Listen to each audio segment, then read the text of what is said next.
Alice no País do Quantum. A Física Quântica ao Alcance de Todos, de Robert Gilmore. Leitura de Sônia Naomi Mimura. Prefácio. Na primeira metade do século XX, nossa compreensão do universo foi virada de pernas para o ar. As antigas teorias clássicas da física foram substituídas por uma nova maneira de olhar o mundo, a mecânica quântica. Esta estava em desacordo sobre vários aspectos com as ideias da antiga mecânica newtoniana. Na verdade, sobre vários aspectos estava em desacordo com o nosso senso comum. Entretanto, a coisa mais estranha sobre essas teorias é seu extraordinário sucesso em prever o comportamento observado nos sistemas físicos. Por mais absurda que a mecânica quântica possa nos parecer, esse parece ser o caminho que a natureza escolheu, logo temos que nos conformar. Este livro é uma alegoria da física quântica no sentido dicionarizado de uma narrativa que descreve um assunto sob o disfarce de outro. O modo pelo qual as coisas se comportam na mecânica quântica parece muito estranho para a nossa maneira habitual de pensar e torna-se mais aceitável quando fazemos analogias com situações com as quais estamos mais familiarizados, mesmo quando essas analogias possam ser inexatas.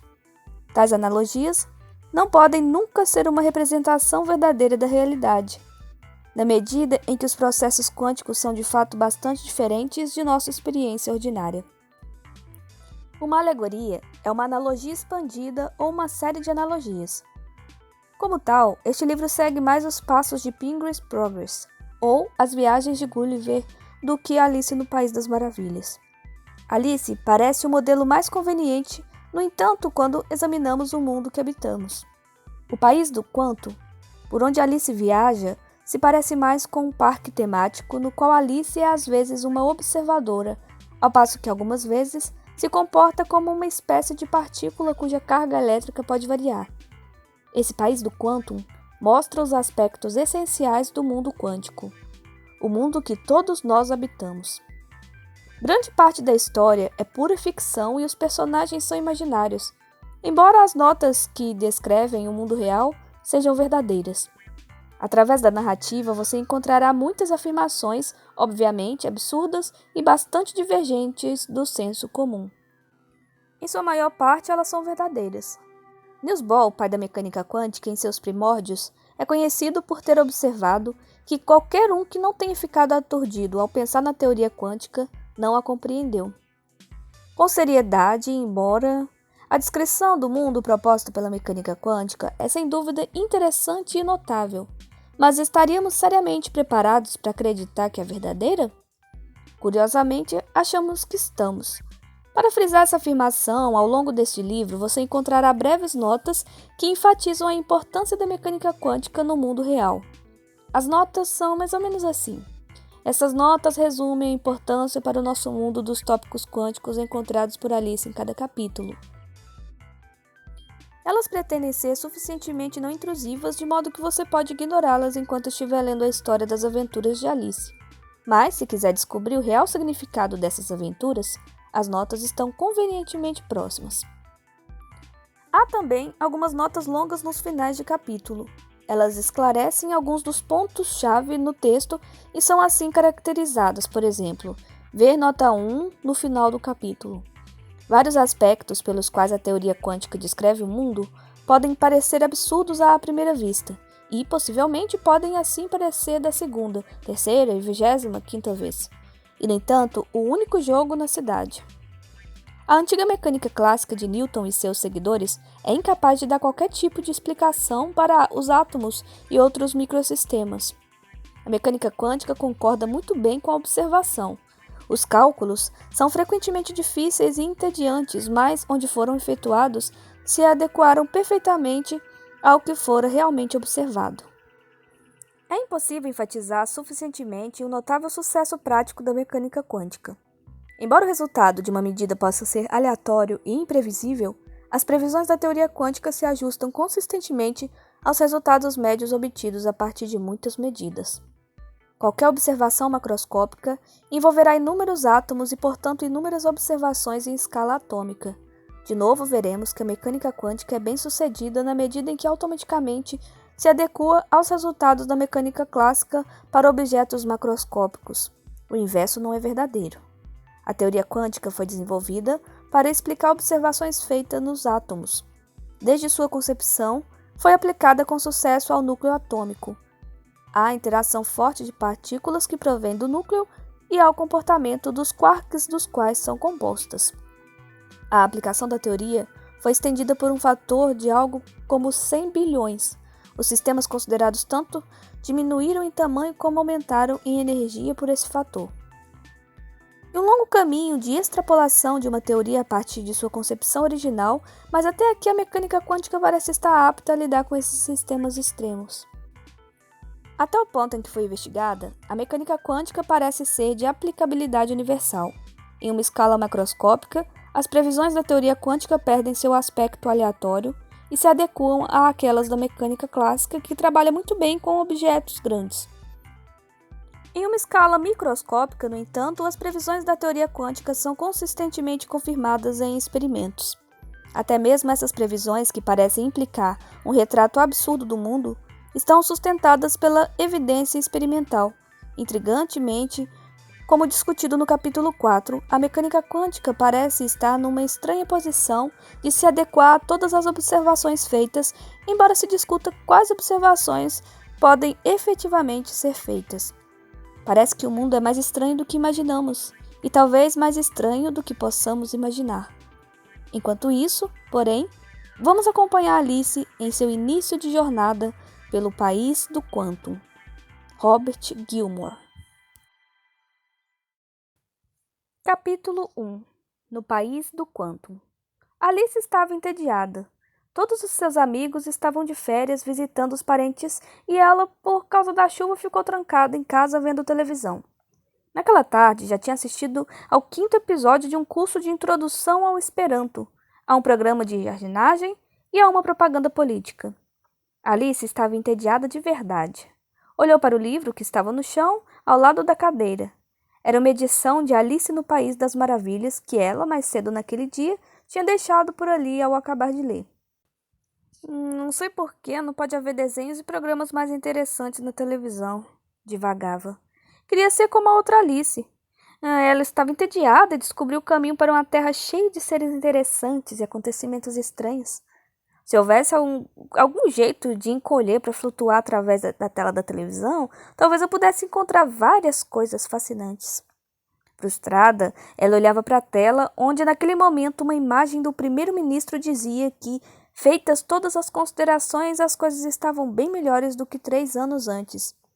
Ainda que nem sempre parecessem assim.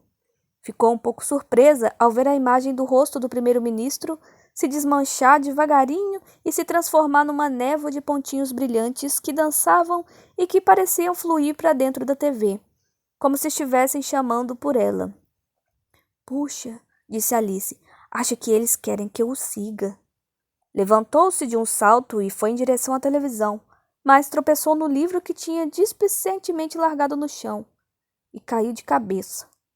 Enquanto caía, espantou-se ao ver a tela ficar enorme e se surpreendeu cercada pelos pontinhos dançantes que fluíam para dentro da imagem. Não consigo ver nada com esses pontinhos dando volta ao meu redor, pensou. É como estar perdida numa tempestade de neve. Não consigo nem mesmo ver meus pés. Queria ver só um pouquinho. Não dá nem para saber onde estou. Naquele momento, Alice sentiu seus pés encostarem em algo sólido e se viu sobre uma superfície plana e dura. À sua volta, os pontinhos começavam a sumir e ela percebeu que estava cercada por formas indefinidas. Olhou mais de perto para a que estava mais próxima e observou uma figura pequena, da altura da sua cintura no máximo. Era muito difícil defini-la, pois ficava pulando de um lado para o outro e se mexendo tão rápido que mal dava para ver direito. A forma parecia estar carregando algum tipo de bengala, ou talvez um guarda-chuva fechado, que ficava apontado para cima. Olá? Alice se apresentou educadamente. Eu sou a Alice. Posso saber quem você é? Sou um elétron, disse a forma. Sou um elétron spin para cima. É fácil me distinguir da minha amiga ali, a elétron spin para baixo, que é obviamente muito diferente de mim. e disse para si mesmo num tom baixinho, algo que soou como "Vive a diferença". Pelo que Alice pôde ver, o outro elétron era quase igual, a não ser pelo guarda-chuva ou o que quer que fosse aquilo que apontava para baixo, na direção do chão. Era difícil ter certeza, uma vez que a figura também estava pulando de um lado para o outro tão rapidamente quanto a primeira. "Por favor", disse Alice a seu mais novo conhecido, "poderia fazer a gentileza de parar por um momento para que eu possa vê-lo com mais clareza?" "Sou bastante gentil", disse o elétron, "mas receio que não haja espaço bastante, mas vou tentar de qualquer forma." Assim dizendo, ele começou a diminuir a sua taxa de agitação. Mas quanto mais devagar se movia, mais se expandia para os lados e mais difuso ia ficando. Naquele momento, apesar de não se mover rapidamente, ele estava tão indefinido e tão fora de foco que Alice não conseguia vê-lo com mais clareza do que antes. "Isto é o melhor que posso fazer", resfolegou o elétron. "Receio que quanto mais lentamente eu me mover, mais espalhado eu fico. As coisas são assim aqui no país do Quanto. Quanto menos espaço você ocupa, mais rápido você tem que se mover. É uma das regras, e não há nada que eu possa fazer." "Realmente não há espaço para diminuir a velocidade aqui", continuou o companheiro de Alice, enquanto recomeçava a pular rapidamente de um lado para o outro. "A estação está ficando tão lotada que preciso ser mais rápido." De fato, no espaço em que Alice se encontrava, estava lotado pelas figurinhas que se espremiam uma ao lado da outra, dançando e se movendo febrilmente. Nota: partículas no nível atômico diferem de objetos em escala macroscópica. Elétrons são muito pequenos e não apresentam características particulares, sendo completamente idênticos uns aos outros. De fato, eles têm algum tipo de rotação, apesar de não ser possível dizer exatamente o que é que está em rotação. Uma característica peculiar é que todos os elétrons giram à mesmíssima taxa, não importando em que direção a rotação é medida. A única diferença é que uns giram em uma direção e outros giram em outra direção. Dependendo da sua direção da rotação, os elétrons são conhecidos como spin para cima ou spin para baixo. "Que seres estranhos", pensou Alice. "Acho que nunca conseguirei ver como são de verdade, já que não param quietos e nada indica que um dia pararão." Porque não parecia ser possível fazê-los se moverem mais devagar, ela resolveu tentar um outro assunto. "Você poderia me dizer, por gentileza, que tipo de estação é essa onde nós estamos?" ela perguntou. "Uma estação ferroviária, claro", respondeu alegremente um dos elétrons. Era muito difícil para Alice dizer qual deles tinha falado, pois todos eram muitíssimos parecidos. "Vamos pegar o trem de ondas para aquela tela que você vê. Você vai pegar depois o Expresso Photon, acredito, se quiser ir mais longe." "Está falando da tela de televisão?" Alice perguntou. "Ora, essa é claro", disse alto um dos elétrons. Alice podia jurar que não tinha sido o mesmo que responder à primeira pergunta, mas era muito difícil ter certeza. "Venha, o trem está aqui, temos de embarcar." De fato, Alice pôde ver uma fila de pequenos vagões alinhados na estação. Eram todos bem pequenos. Alguns estavam vazios, alguns estavam ocupados por um elétron e outros por 2 elétrons. Os vagões enchiam-se rapidamente. Na verdade, parecia que não estava mais nenhum vazio. Mas Alice percebeu que nenhum dos vagões levava mais do que 2 elétrons. Quando eles passavam perto desses vagões, os 2 ocupantes gritavam: "Lotado, lotado!" "Vocês não poderiam espremer mais do que 2 num vagão, estando o trem assim tão cheio?" Alice perguntou a seus companheiros. "Oh, não, nunca além de 2 elétrons juntos. Esta é a regra." "Acho então que teremos de ocupar vagões diferentes", disse Alice, um pouco contrariada, mas o elétron tranquilizou. Nota: o princípio da incerteza de Heisenberg diz que nenhuma partícula pode ter valores bem definidos para posição e velocidade ao mesmo tempo. Isso significa que uma partícula não pode permanecer estacionária numa determinada posição, já que uma partícula estacionária tem uma velocidade bem definida, a velocidade de valor zero. Você não é problema algum. Você pode entrar no vagão que quiser, é claro. Não vejo como isso será possível, respondeu Alice. Se o vagão estiver cheio demais para você, com certeza não haverá espaço para mim também. De jeito nenhum. Os vagões só podem acomodar 2 elétrons. Por isso, os lugares para elétrons devem estar quase todos tomados. Mas você não é um elétron. Não há nenhuma outra Alice no trem, então há espaço mais do que suficiente para uma Alice em qualquer um dos vagões. Alice não entendia tudo o que ele dizia, mas temendo que o trem partisse logo, começou a procurar um lugar vago que pudesse acomodar mais um elétron. E esse aqui? Perguntou ao seu companheiro. Aqui tem um vagão com um elétron só. Dá para você entrar aqui? Claro que não, ele disparou horrorizado. Este também é um elétron spin para cima? Não posso dividir um vagão com outro elétron spin para cima. Que sugestão! É totalmente contra o meu princípio. Contra seus princípios? E o que quer dizer? Alice perguntou. Quero dizer que aquilo que disse. Contra o meu princípio. Ou melhor, contra o princípio de Pauli, que proíbe que 2 de nós elétrons façamos a mesma coisa ao mesmo tempo, o que inclui ocupar o mesmo espaço e ter o mesmo spin. Ele respondeu ofendido. Alice não conseguia entender o que tinha deixado ele tão magoado, mas deu uma olhada rápida ao seu redor para ver se encontrava um outro vagão que fosse mais apropriado para ele. Acabou conseguindo achar um que abrigava um tinico elétron do tipo spin para baixo, e o companheiro de Alice prontamente pulou para dentro. Alice ficou surpresa ao ver que, apesar de o pequeno vagão agora parecer cheio, de alguma forma havia espaço bastante para ela. Assim que ocuparam seus lugares, o trem começou a andar. A viagem foi monótona e a paisagem desinteressante, tanto que Alice ficou contente ao ver que o trem diminuíra de velocidade. Essa deve ser a tela, suponho, pensou Alice. Estou ansiosa para saber o que acontecerá agora. Nota: elétrons são absolutamente idênticos e obedecem ao princípio da exclusão de Pauli, ver capítulo 5, que impede que haja mais do que um elétron no mesmo estado, ou dois quando você inclui as diferentes direções possíveis para o spin. Enquanto os elétrons saltavam do trem para a tela, uma súbita agitação tomou conta do lugar. O que está acontecendo? Alice perguntava alto. Por que todos estão tão excitados? Suas perguntas eram respondidas por um aviso que parecia surgir do ar que a cercava.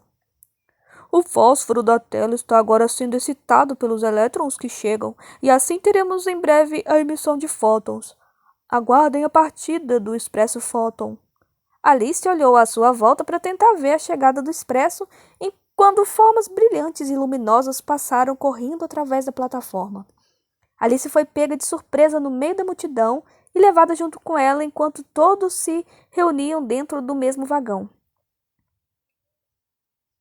Eles não parecem estar preocupados com nenhum princípio de Pauli ou de qualquer outro, pensou Alice enquanto as figuras iam se espremendo em torno dela. Estes aqui certamente não se incomodam de estar no mesmo lugar. Acho que o expresso vai partir logo. Imagino onde será que vai parar, concluiu ao descer na outra plataforma. Puxa, foi uma viagem rápida, com certeza. Alice estava corretíssima nesse ponto. A viagem não durou tempo algum, pois o tempo fica efetivamente congelado para qualquer coisa que viaje com a velocidade da luz. Novamente, ela se viu cercada por uma multidão de elétrons, todos correndo para longe da plataforma. Venha! Um deles gritou para ela ao desembarcar. Devemos sair da estação agora, se quisermos ir a algum lugar. Desculpe? Perguntou Alice, hesitante. Você é o mesmo elétron com quem eu estava falando antes? Sou, respondeu enquanto disparava por uma passagem lateral. Alice foi arrastada pela multidão de elétrons e conduzida através da entrada principal da plataforma.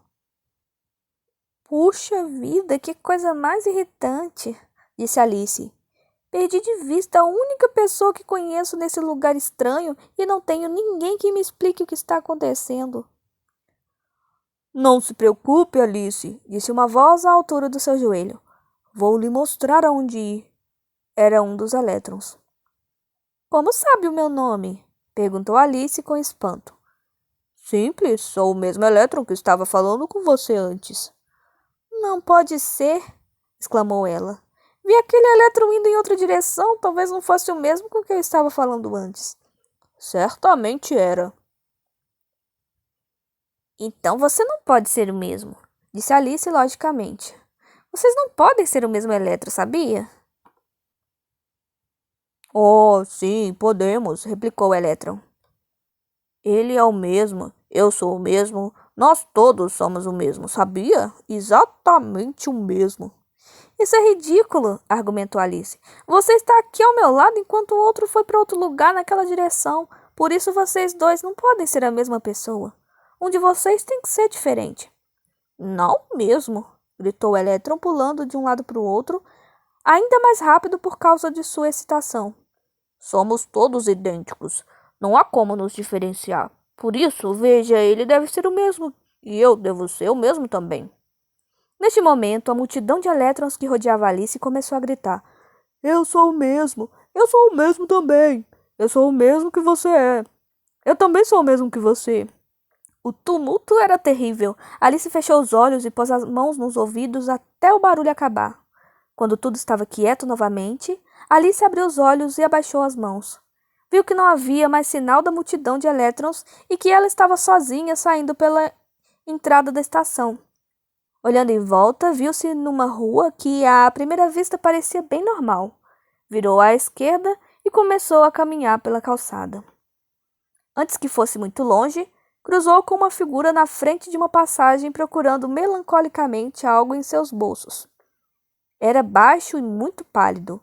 Era difícil ver seu rosto com nitidez, assim como era o caso com todo mundo que Alice tinha conhecido recentemente.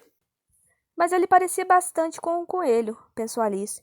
Meu Deus, estou atrasado e não consigo encontrar as minhas chaves.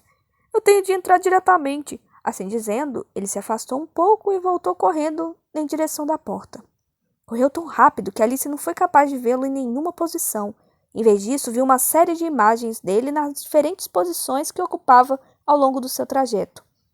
As imagens iam do ponto de partida até a porta, onde, ao invés de parar como Alice esperava, continuavam porta adentro, diminuindo cada vez mais até ficarem pequenas demais para serem vistas.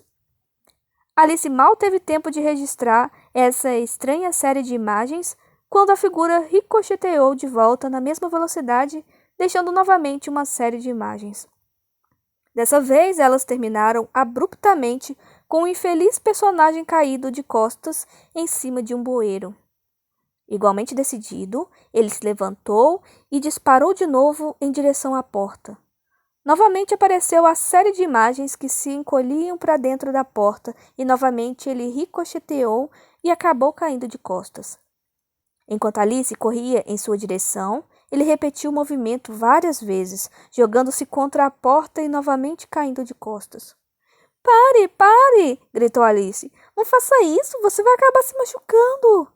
A pessoa parou de correr e olhou para Alice. Olá, minha querida. Receio que eu deva fazer isso. Estou trancado do lado de fora e preciso entrar logo. Por isso não tenho opção senão tentar através da barreira.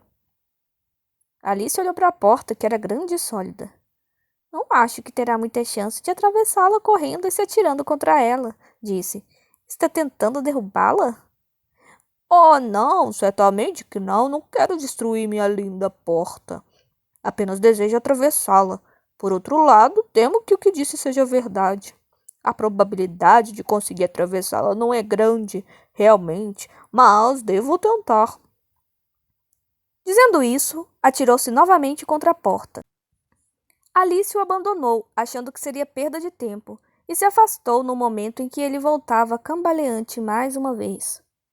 Alguns passos depois, Alice não pôde resistir e deu uma olhada para trás para ver se por acaso ele tinha desistido. Viu mais uma vez a série de imagens que iam em direção à porta e se encolhiam ao chegar lá. Ela esperou pelo ricochete que das muitas vezes tinha sido de imediato, mas dessa vez nada houve. A porta estava lá, sólida, sozinha, e não havia sinal do seu conhecido. Após alguns segundos em que nada aconteceu, Alice ouviu o ruído de trancas e correntes vindo de trás da porta que se abriu. Seu conhecido reapareceu e acenou para ela. Que sorte a minha, disse ele. A probabilidade de penetrar uma barreira grossa como esta é realmente muito pequena. E uma sorte espantosa de eu ter conseguido atravessá-la em tão pouco tempo. Fechou a porta e, em seguida, com uma batida sólida que indicava o término daquele encontro, Alice continuou sua caminhada. Um pouco à frente, ela chegou a um terreno vazio ao lado da rua, onde um grupo de operários estava reunido em volta de uma pilha de tijolos. Alice deduziu que fossem operários, pois estavam descarregando mais tijolos de dentro de um carrinho. Bem, pelo menos essas pessoas estão se comportando de maneira sensata, pensou consigo mesma. Naquele instante, um outro grupo dobrou a esquina correndo, carregando algo que se assemelhava a um enorme tapete enrolado, e começou a desenrolá-lo no terreno. Alice percebeu então que aquilo era algum tipo de planta baixa de um prédio. A planta parecia ser bem grande, já que cobria a maior parte do espaço disponível. Puxa, acho que deve ser do mesmo tamanho do prédio que eles vão construir, disse Alice. Mas como conseguirão construir alguma coisa se a planta já ocupa todo o espaço? Os operários acabaram de pôr a planta na posição e voltaram à pilha de tijolos. Começaram a pegar os tijolos e jogá-los aparentemente a esmo em cima da planta. Tudo estava confuso. Os tijolos estavam ora num lugar, ora em outro. E Alice não via nenhum objetivo nisso. — O que estão fazendo? Perguntou a um homem que estava afastado para o lado.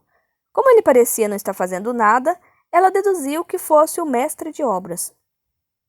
Vocês só estão empilhando os tijolos desorganizadamente. Não devem estar construindo um prédio? Com certeza, querida, estamos, respondeu o mestre de obras. É bem verdade que as flutuações aleatórias ainda são grandes o bastante para esconder o padrão. Mas assim que tivermos estabelecido a distribuição de probabilidades para o resultado que precisamos, estaremos conseguindo, não há o que temer. Alice achou aquela demonstração de otimismo não muito convincente, mas ficou quieta e observou a chuva de tijolos que continuava a cair no terreno. Pouco a pouco, para sua surpresa, notou que alguns tijolos caíam mais em certas regiões do que em outras e que era possível distinguir paredes e vãos de portas. Ela olhava fascinada enquanto reconhecia as formas dos cômodos que iam surgindo daquele caos inicial. — Puxa, que impressionante! Disse. — Como conseguem fazer isso? — Ora, já não disse a você? Sorriu o mestre de obras. Você nos viu estabelecer a distribuição de probabilidades antes de começarmos. É ela que especifica os lugares onde deve haver tijolos e onde não deve. Precisamos fazer isso antes de começar a deitar os tijolos, porque não sabemos onde eles vão parar quando jogarmos, entende? Continuou. Não vejo por quê, interrompeu Alice. Eu estou acostumada a ver os tijolos serem postos um depois do outro em linhas certas. Bem, não é assim que fazemos aqui em Quantum. Aqui não podemos controlar onde cada tijolo vai, apenas a probabilidade de que irá para algum lugar ou outro. Isso quer dizer que quando há poucos tijolos, eles podem cair em quase todos os lugares, e então não parecem ter nenhum tipo de padrão. Quando seu número aumenta, porém, você descobre que só há tijolos onde há alguma possibilidade de que eles estejam lá. E onde a probabilidade é maior, é onde haverá mais tijolos. Quando se lida com grandes quantidades de tijolos, tudo acaba funcionando muito bem. É verdade. Alice achou tudo isso muito esquisito. Apesar de o mestre de obras falar com tanta precisão que até parecia fazer algum sentido. Não perguntou mais nada, pois as respostas dele apenas confundiam mais. Agradeceu e então pelas informações e continuou andando pela rua. Nota: a teoria quântica descreve o comportamento de partículas em termos de distribuições de probabilidade, e a observação real de partículas individuais ocorre aleatoriamente dentro dessas distribuições.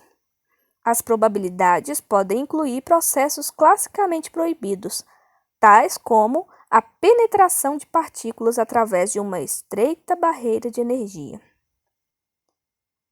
Não muito tempo depois, ela avistou uma janela onde um grande cartaz dizia: Insatisfeito com seu estado? Gostaria de passar para um nível mais alto?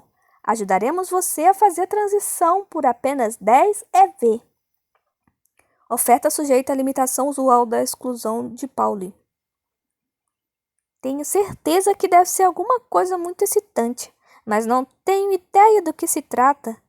E se fosse perguntar a alguém, estou certa de que a resposta me deixaria ainda mais perdida do que estou agora, exclamou Alice desesperada. Não entendi nada do que vi até agora.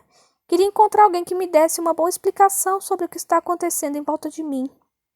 Não tinha percebido que havia falado alto até ouvir a resposta dada por um passante. Se quiser entender o país do quanto, vai precisar de alguém que lhe explique a mecânica quântica. Para isso, você deveria ir ao Instituto de Mecânica. Aconselharam-na. Oh, serão eles capazes de me explicar o que está acontecendo aqui? Perguntou Alice satisfeitíssima. E serão capazes de me explicar todas as coisas que vi? Como aquele cartaz na janela e o que quer dizer aquele EV? Acho que a mecânica poderá lhe explicar a maior parte, respondeu seu informante. Mas como o EV são unidades de energia, provavelmente você deveria começar perguntando sobre elas no Banco Heisenberg, principalmente porque fica ali do outro lado da rua. Alice olhou para onde ele apontava e viu uma grande construção com uma fachada muito pomposa, obviamente construída para impressionar. Tinha uma entrada com pilastras de pedra e no topo, em letras garrafais, estava gravado o nome: Banco Heisenberg. Alice atravessou a rua, subiu a longa escadaria que levava à porta grandiosa e entrou. Fim do capítulo 1.